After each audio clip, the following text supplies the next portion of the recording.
Praise the Lord. सभी विश्वासी भाई बहनों को प्रभु यीशु मसीह में जय मसीह की। बाइबल शिक्षा चैनल पर आप सभी का स्वागत है। हमारे इस चैनल को देखने के लिए आप चैनल को सब्सक्राइब करें और बेल आइकन के ऑल बटन को ज़रूर दबाएं, तभी आपको हमारी आने वाली हर वीडियो का नोटिफिकेशन मिलता रहेगा। आज मैं आपके लिए बाइबल की पुस्तक से दानियल के जीवन के विषय एक गहरा अध्ययन लेकर आई हूँ, जिसे आज हम सभी को सीखना बहुत आवश्यक है। तो चलिए भाइयों बहनों, हम वीडियो स्टार्ट करते हैं। बाइबल दर्शाती है यह उस समय की बात है जब इज़राइल के यरूशलेम पर बेबीलोन के राजा नबूकदनेस्सर ने चढ़ाई की और उसको घेर लिया तथा वहां उन्होंने बहुत से यहूदियों को गुलाम भी बना लिया और उन्हें बेबीलोन में ले आए। उन्हीं में से एक युवा पुरुष था दानियल, जो यहोवा परमेश्वर को मानने वाला तथा उसकी आज्ञाओं पर चलने वाला पुरुष था। और जहां वह बंदी बनाकर लाया गया था, वहां के राजा तथा लोग मूर्ति पूजक थे, अर्थात वह यहोवा परमेश्वर को नहीं मानते थे। तब उसी समय की यह बात है कि राजा नबूकदनेस्सर ने अपने राज्य के खोजों को यह आज्ञा दी कि वह उन्हीं यहूदियों में से कुछ ऐसे प्रतिष्ठित युवाओं को ढूंढ कर लाए जो देखने में सुंदर, निर्दोष और सब प्रकार की बुद्धि में प्रवीण हो, जो उसके राजपाट के कार्यों को संभालने के योग्य भी हो। और राजा ने उन्हें ट्रेन करने की आज्ञा भी दी कि वह ऐसे पुरुषों को ढूंढकर उन्हें राजपाट के नियमों के अनुसार, उनके खान पान के अनुसार ही उन्हें ट्रेनिंग दे, जिससे जब वह राजा के सामने हाजिर हों तो बिल्कुल उसके अनुसार ट्रेंड हो चुके हों। तब उन खोजों के प्रधान ने उन यहूदियों में से दानियल तथा उसके 3 दोस्तों को ही चुना, जिनका नाम था शद्रक, मेशक और अबेदनगो। और तब वह प्रधान उन्हें राजा की आज्ञा के अनुसार भोजन भी देने लगे। परंतु दानियल ने अपने मन में ठान लिया था कि वह राजा का वह अपवित्र भोजन खाकर और दाख मधु पीकर खुद को अपवित्र ना करेगा। और दानियल ने साफ साफ उस खोजों के प्रधान को वह खाना खाने के लिए मना कर दिया, क्योंकि वह भली प्रकार जानता था कि यहोवा की आज्ञाओं को, कि जो उसने व्यवस्था में सीख रखी थी कि उसे क्या खाना चाहिए और क्या नहीं खाना चाहिए। उस राजा के खाने में कुछ इस प्रकार की वस्तुएं थी जो यहोवा की दृष्टि में नहीं खानी थी, जैसे दाख मधु अर्थात अल्कोहल और सुअर इत्यादि। तो इसीलिए वहां दानियल ने उस भोजन के लिए इनकार कर दिया। यहाँ सर्वप्रथम हम दानियल के जीवन से यह सीखेंगे कि किस प्रकार उसने बिना भय के राजा के निमंत्रित भोजन का इनकार किया और फिर वही भोजन मंगवाया जो वह खाता था, अर्थात साग पात। उसने राजा की अधीनता में रहते हुए, उसकी गुलामी में रहते हुए भी अपनी सच्ची धार्मिकता से कोई समझौता नहीं किया कि ऐसा करने पर राजा उसे कोई दंड भी दे सकता था। नहीं, ऐसा कोई भी भय उसके अंदर न आया। उसने परमेश्वर की आज्ञा को ही प्रथम स्थान दिया। और जब उसने परमेश्वर को प्रथम स्थान दिया तो उसके लिए भी फिर वही खाना खोजों के प्रधान ने व्यवस्थित भी किया, बिना राजा को बताए। क्योंकि मेरे प्रियो, दानियल ने परमेश्वर की आज्ञा का ध्यान रखा तो परमेश्वर ने भी उसे उसी घड़ी संभाल लिया। हमें भी किसी भी परिस्थिति में अपने परमेश्वर के वचनों और आज्ञाओं से कोई कंप्रोमाइज नहीं करना चाहिए, चाहे कैसी भी सिचुएशन क्यों ना हो। जब हम उसकी आज्ञा में अड़े और खड़े रहते हैं तो यहोवा आप ही हमारी रक्षा करता है। और दानियल के जीवन में एक और महत्वपूर्ण बात यह भी थी कि वह तीनों पहर परमेश्वर की प्रार्थना करने वाला एक मनुष्य था। वह हमेशा यहोवा की प्रार्थना तीनों पहर किया करता था और उस घड़ी बंधुआई में भी उसने तीनों पहर प्रार्थना करना नहीं छोड़ा, जिससे उसके प्रार्थना जीवन से प्रसन्न होकर परमेश्वर ने उसे स्वप्नों का दर्शन बताने का वरदान भी दिया। उसी वरदान के चलते एक दिन ऐसा हुआ कि उस राजा नबूकदनेस्सर ने एक स्वप्न देखा और उसका अर्थ बताने के लिए उसने उस राज्य के सभी पंडितों, ज्योतिषों को बुलावाया, परंतु कोई भी उसका अर्थ उसे नहीं बता पाया। तब राजा ने उन्हें सबको नाश करने की आज्ञा दे दी। और जब यह बात दानियल को पता चली तो उसने प्रधानों से कहा कि राजा ऐसा कुछ भी ना करे। राजा के स्वप्नों का अर्थ वह उन्हें बता सकता है। तब दानियल को राजा के सामने लाया गया तथा दानियल ने राजा के स्वप्न का अर्थ उसे समझा दिया और इस प्रकार दानियल राजा का प्रिय भी हो गया। यहाँ ये बात ध्यान दे मेरे प्रियो कि मैं आपको इस अध्याय का संक्षिप्त विवरण ही समझा रही हूँ। इसका विस्तार आप दानियल की पुस्तक में ध्यान पूर्वक पढ़ सकते हैं। यदि यहाँ विस्तार दिया जाए तो वीडियो बहुत लंबी हो जाएगी। तो अभी हमने यह समझा कि किस प्रकार दानियल राजा का प्रिय हो गया, उसी स्थान पर जहाँ वह बंधुआई में था, और बंधुआई में ही उसने परमेश्वर की आज्ञाओं से कोई समझौता नहीं किया, उसी पर चलता रहा, जिसके कारण परमेश्वर ने उसे स्वप्नदर्शी होने का वरदान भी दिया तथा उसे उसी स्थान पर ऊंचा भी किया राजा की दृष्टि में। तो यहाँ हम सीखते हैं एक और बात दानियल के जीवन से कि जो परमेश्वर की आज्ञाओं में सदा बना रहता है तथा किसी भी परिस्थिति में अपने नियम के अनुसार प्रार्थना करता है, वह परमेश्वर की दृष्टि में भी मूल्यवान होता है। खुदा उसे उसी स्थान पर आशीषित भी करता है जिस स्थान पर उसकी कोई गुलामी की घड़ी क्यों ना हो। तो हमें सदा परमेश्वर की आज्ञाओं में, उसकी प्रार्थना में निरंतर बने रहना चाहिए। और आगे जब दानियल राजा का प्रिय हो गया, तब उस राजा के कुछ मंत्रियों को यह जानकर जलन होने लगी और उन्होंने राजा को बहला फुसला के दानियल के विरोध एक षड्यंत्र रचा कि राजा ऐसा एक नियम लागू करे कि सब लोग जो उस स्थान पर हैं, वह राजा तुझे छोड़कर 30 दिन तक किसी अन्य देवी देवता को दंडवत नहीं करेंगे, और यदि कोई ऐसा करेगा तो वह सिंहों की मान में डाल दिया जाएगा। इस प्रकार से उन्होंने राजा से कहा, तथा जिसमें राजा की बड़ाई थी, राजा भी उस बात को फौरन मान गया और यह आज्ञा उसने निकाल दी।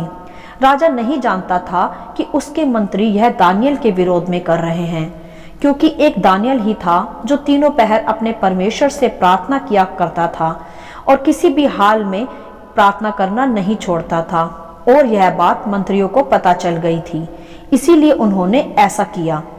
और तब जब यह आज्ञा निकली तो दानियल को भी यह आज्ञा मिली, परंतु फिर भी दानियल ने अपने परमेश्वर की आराधना स्तुति करना नहीं छोड़ा। वह तब भी बिना किसी भय के परमेश्वर की प्रार्थना उसी रीति से करता रहा।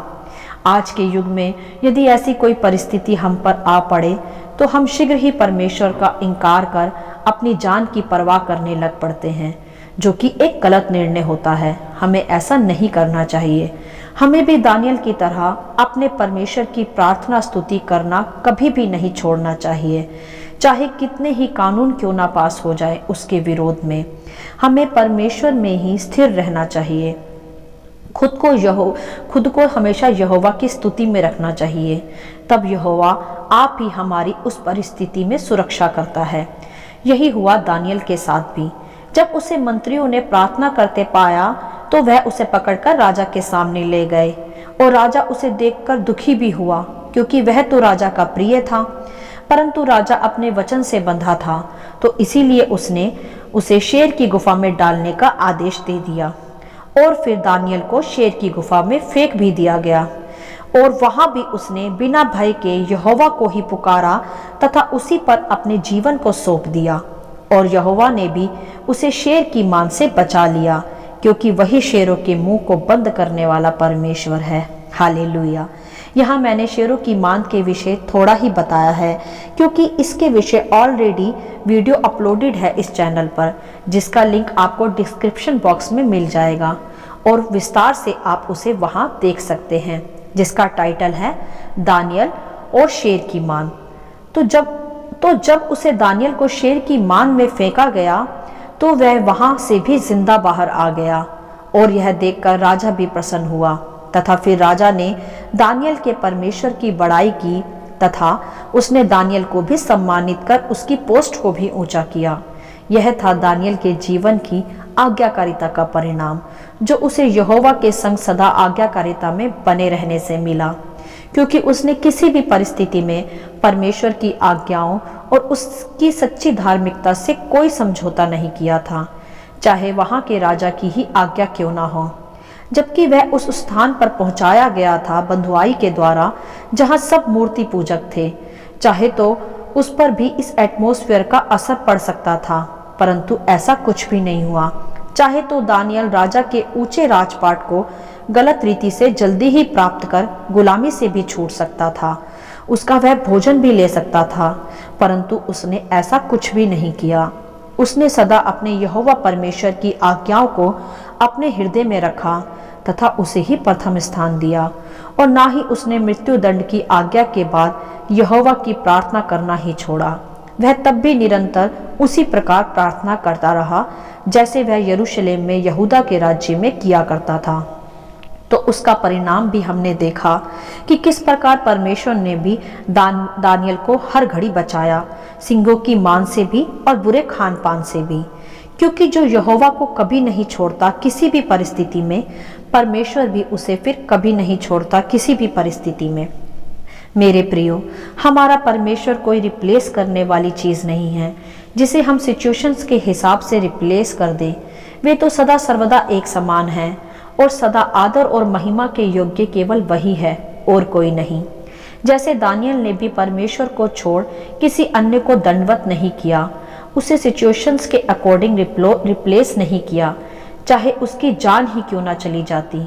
इसी प्रकार आज हमें भी किसी भी सताव की परिस्थिति में, किसी भी कड़े कानून की परिस्थिति में जो परमेश्वर की उपासना और उसकी आज्ञा के विरोध में हो, हमें भी उसके साथ कोई कंप्रोमाइज नहीं करना चाहिए।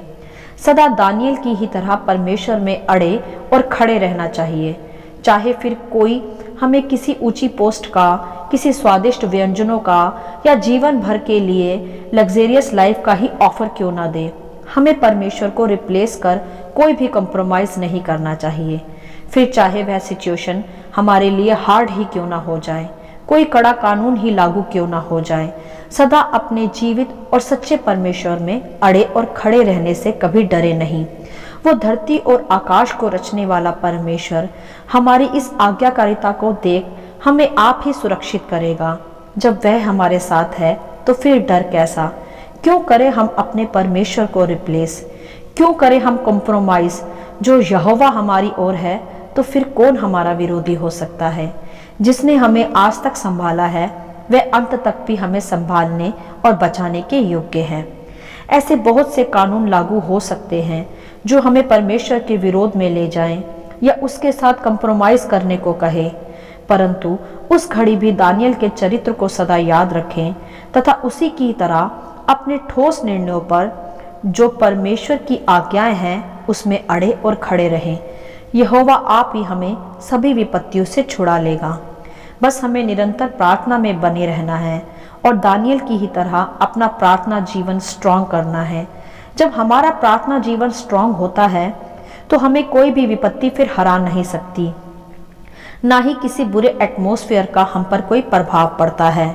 जैसे दानियल भी मूर्ति पूजक देश में रहता था, पर उसका दानियल पर कोई भी प्रभाव नहीं पड़ा, और ना ही किसी स्थान पर फिर हमें किसी भी परमेश्वर के विरोध में आए नियमों और कानूनों को फिर मानना पड़ता है। परमेश्वर आप ही उन परिस्थितियों को हम पर से हटा देता है, परंतु ध्यान दें, यह तभी संभव है जब हम उसके नाम के लिए ठोस होते हैं, उसके नाम को किसी वस्तु, व्यक्ति या पोस्ट के लिए रिप्लेस नहीं करते। तो ध्यान दें भाइयों बहनों कि क्या हमारा भी जीवन दानियल की ही तरह स्ट्रांग है? क्या हमारा भी प्रार्थना जीवन स्थिर है? क्या हम भी परिस्थितियों में अपने परमेश्वर को छोड़ तो नहीं देते? समाज के डर से जांचे खुद को और दानियल के इस उत्तम जीवन से शिक्षा प्राप्त करें, क्योंकि बाइबल का एक एक कैरेक्टर हमें भले और बुरे ज्ञान की शिक्षा सदा प्रदान करता रहता है, जिसे आज हमें सीखना आवश्यक है।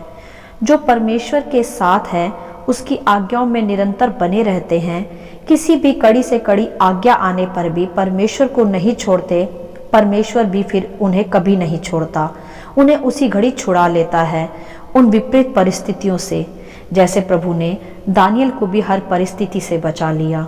तो मेरे प्रियो, आप चयन करें कि आपको हर कठिन से कठिन परिस्थिति में केवल अपने परमेश्वर की ही स्तुति करनी है और सदा उसकी आज्ञाओं और वचनों में अड़े और खड़े रहना है। तभी हम एक फलवंत और सिद्ध मसीह बन पाएंगे। हालेलुया। आशा करती हूँ दानियल के इस चरित्र का संक्षिप्त विवरण आप सभी को समझ में आया होगा। परमेश्वर आपको अपनी पवित्र आत्मा की भरपूरी से सदा भरता रहे, यदि आप चाहते हैं कि दूसरे भी इसे सुनकर आशीष पाए तो आप इसे दूसरों के साथ भी बांट सकते हैं, क्योंकि हमारे प्रभु यीशु मसीह की यही इच्छा है। आमीन and God bless you all.